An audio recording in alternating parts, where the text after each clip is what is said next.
বিজেপিয়ে এতিয়া অসমত আকৌ গুপ্ত হত্যাৰ মানে আৰম্ভণি কৰিব বিচাৰিছে ইলেকশ্যনৰ আগে আগে। মই এটা সৰু উদাহৰণ দিছোঁ।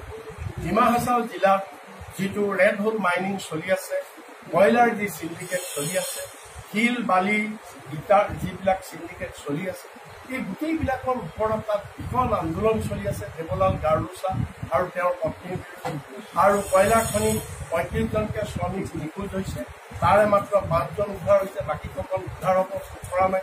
এইবিলাকক লৈ আমাৰ এগৰাকী কংগ্ৰেছ কৰ্মী ৰূপনজিৎ লাংথাছা খুব সৰব হোৱাৰ কাৰণে আজি অলপ দিনৰ আগতে দেৱলাল গাৰোছাৰ নামত ৰূপনজিৎ লাংথাছাক টেলিফোনৰে ভাবুকি দিছে যে তুমি যদি এইবিলাক আৰু আৰম্ভ কৰা তোমাক শেষ কৰি দিয়া হ'ব।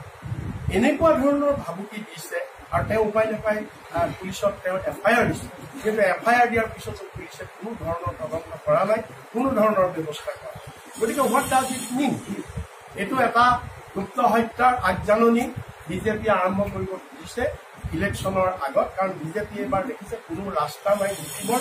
গতিকে হয় গুপ্ত হত্যা কৰি, নহয় সাম্প্ৰদায়িক সংঘৰ্ষ সৃষ্টি কৰি আমি পোলাৰাইজ কৰি আমি যিকোনো প্ৰকাৰে ইলেকশ্যন জিকিব লাগে। এইটো হৈছে বিজেপিৰ এজেণ্ডা।